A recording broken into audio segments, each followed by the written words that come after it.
deep cooperation that we have between our two countries. You will be aware that indeed we have several programs that are receiving support from the partners in Japan and the government of Japan and the people of Japan.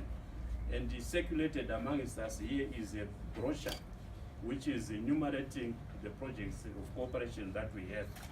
So we have the signature of the exchange of notes for this amount, 3.6 million. And on behalf of government, we appreciate your attendance here and the proceedings of this ceremony. We are most grateful that the ambassador and honorable ministers are here. So without much further ado, I want us to go to our program, and I accordingly hereby invite His Excellency Ambassador Iwado, the Japanese ambassador to Zimbabwe, to make his remarks. Ambassador. Okay. Minister of Finance and Economic Development, the Honorable Professor Mube, Minister of Information Communication Technology, the Honorable Mr. Kazembe,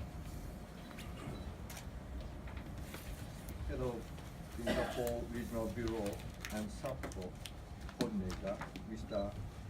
Yubita Nawa, Zimbabwe Republic Police Deputy Commissioner General, senior government officials here present, ladies and gentlemen, good morning.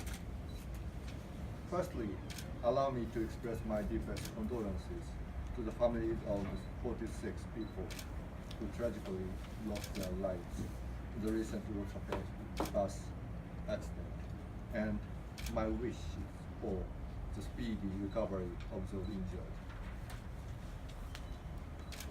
I am very pleased to be here today with all of you for the signing of the exchange of notes, whereby the government of Japan will contribute to improving the safety of Zimbabwe and the Southern African region through the provision of cybersecurity equipment. The new equipment to be provided, including digital forensic tools, face recognition systems, and an information sharing platform, will contribute to upgrading the capacity of the Zimbabwe Republic Police and will promote interregional cooperation of the responsible bodies under the auspice of Interpol. It will be the most up-to-date and state-of-the-art equipment made by Japanese companies to tackle cybersecurity issues.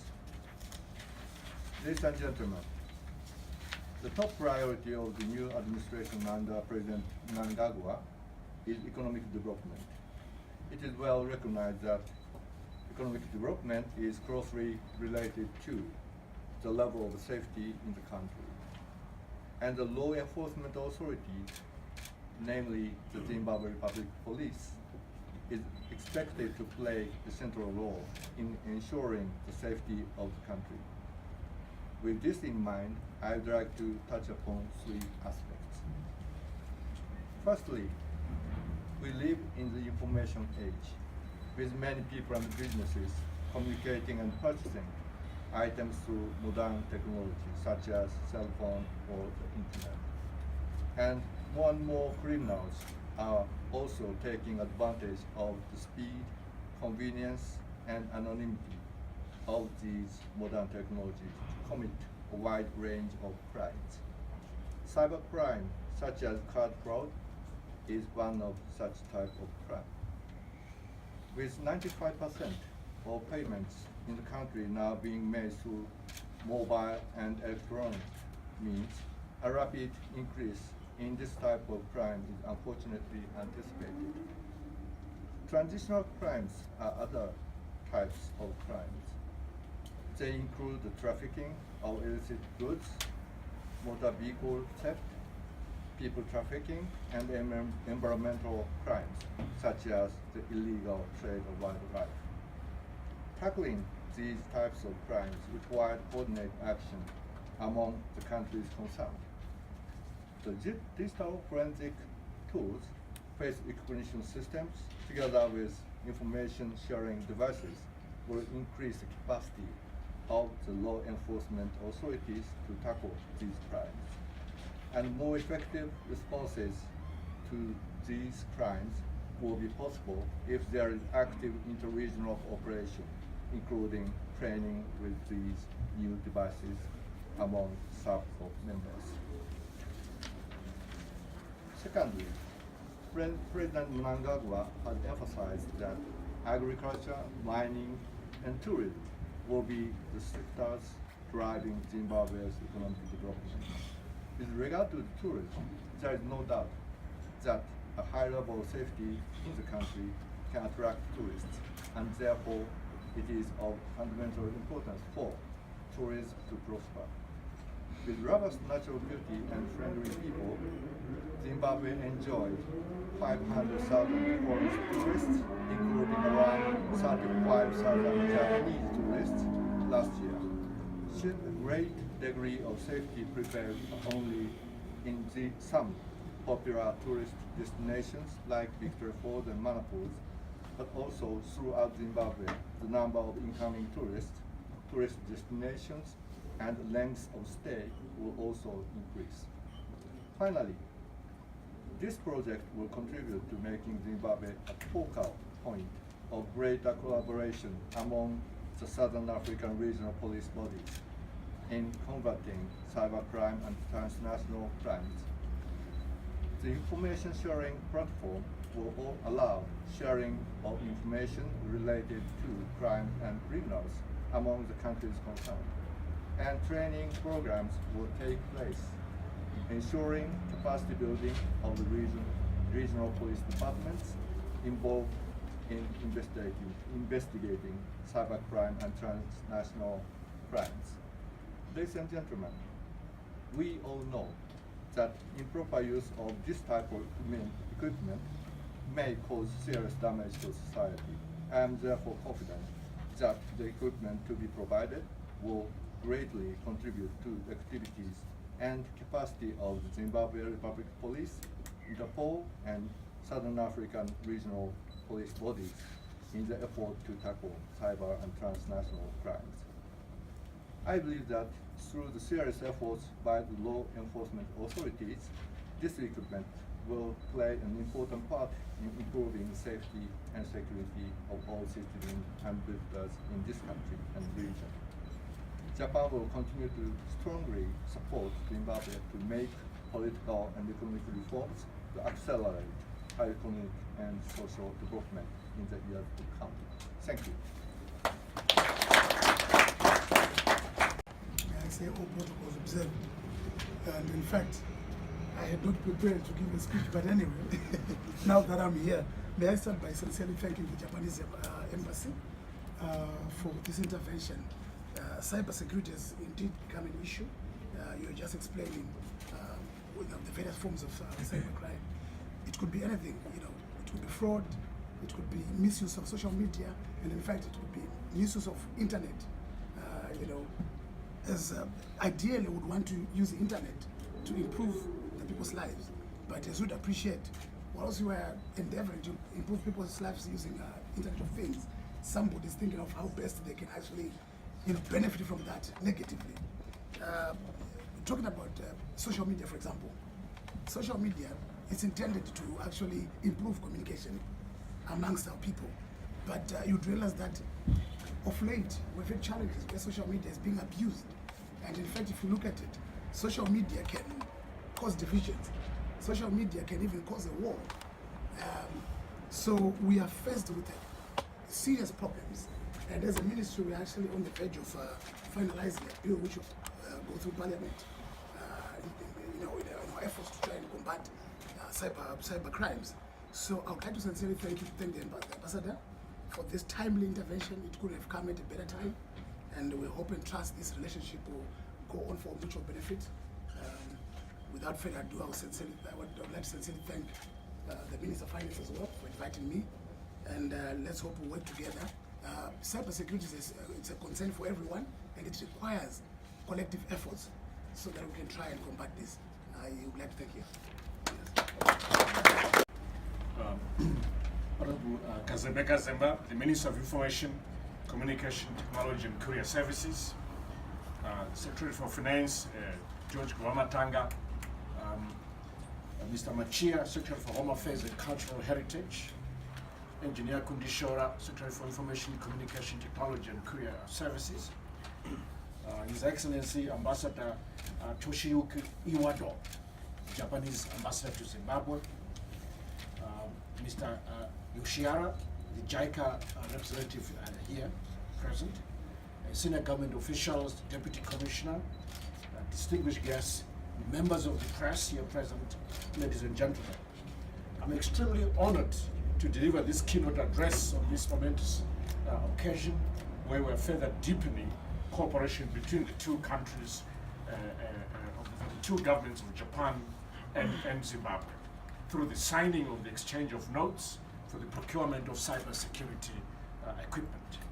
The project we are signing today adds to the list of projects funded by the government of Japan and will effectively contribute to the implementation of our national priorities and development thrust as enunciated in the Transitional Stabilization Program, TSP, which we launched on the 5th of October this year.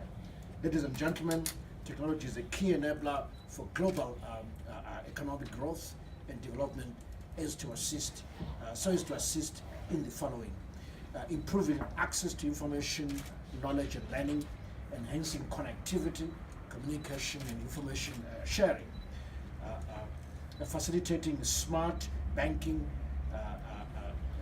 payments, bills, shopping. It's also a source of entertainment. And technology is a key enabler, and it's fair to say that since the advent of the railway line, it has been the single most important technological development in the last 300 years. Regrettably, on the other hand, there are individuals who have abused this existence of technology, committing crimes and acts of terrorism using technology. And in this regard, it is pertinent for our government to safeguard the public against such crime, and the procurement of such technology will go a long way as we seek to prosecute the perpetrators of such crimes. To this end, ladies and gentlemen, the cybersecurity equipment procured under the Japanese support will go a long way in protecting the nation against cybercrime, as well as to counter acts of terrorism.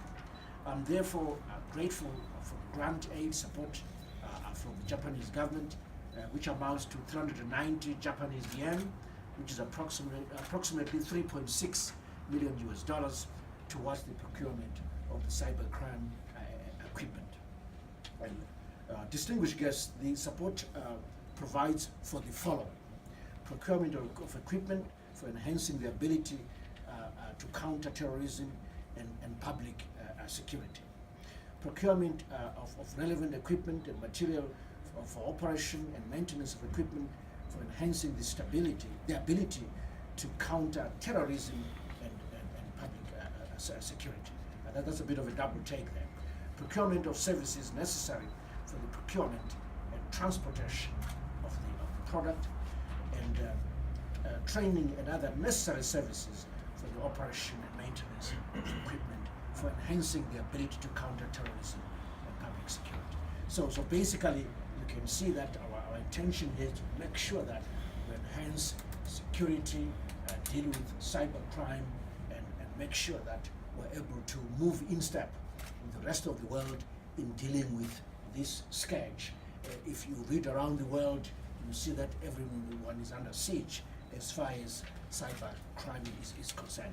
And we're such a digitalized economy right now, so it's imperative that such equipment be secured, and we thank the Japanese government for this assistance. So let me take this opportunity to also thank the Japanese government for their continued support towards infrastructure projects in agriculture, transport, and education, where they've been supporting us.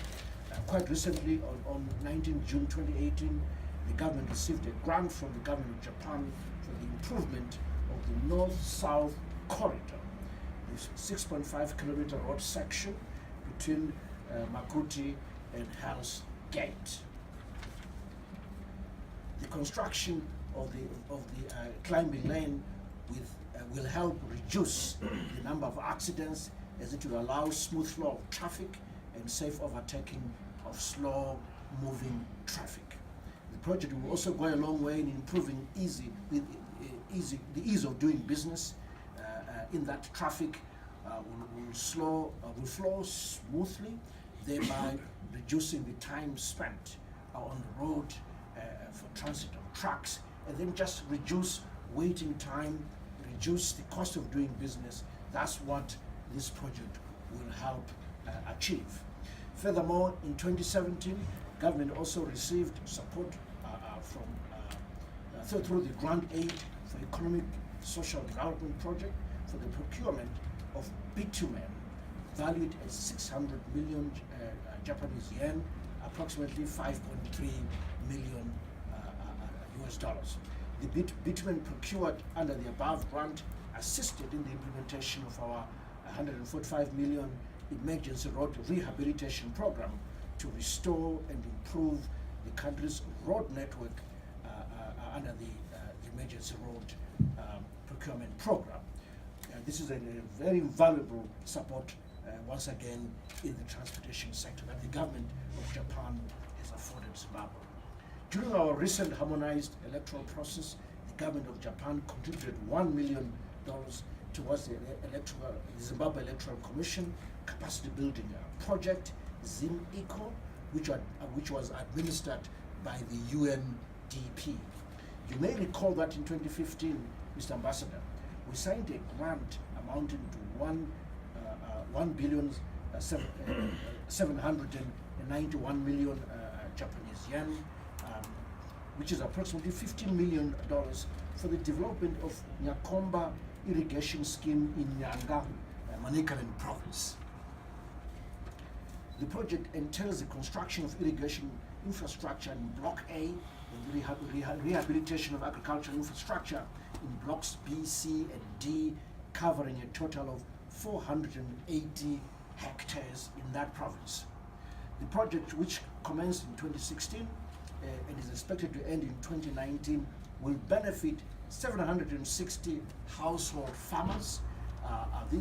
These households will be able to grow various crops all year round, improving food security for themselves and for the nation at large. In addition, the government also received grants and technical assistance from the Japanese government over the years, and this has greatly assisted in the development of our infrastructure, such as the construction and rehabilitation of the bridges, namely the Chirundu Bridge across the Zambezi River, as well as Odzi, Ungwe, Devure, Sote, Pembezi, pieces of infrastructure and bridges. The government of Japan is also providing support which spans across various programs and projects such as water and sanitation, agriculture, health, education, transportation, governance, social services, among others. Let me assure the government of Japan, Mr. Ambassador, that the government of Zimbabwe will use this equipment being assigned for today efficiently and effectively in dealing with cybercrime. Let me conclude by also assuring you that we're committed to the full re-engagement with Japan, Mr. Ambassador, full re-engagement with Japan, as well as our bilateral and multilateral partners within the Paris Club, naturally. We know Japan is a key player in this club. We're determined to engage with you bilaterally, but also with through the whole Paris Club platform. On behalf of the Zimbabwe government, I once again like to extend our sincere gratitude to the government of Japan for the continued support to the people of Zimbabwe. Arigato. I thank you.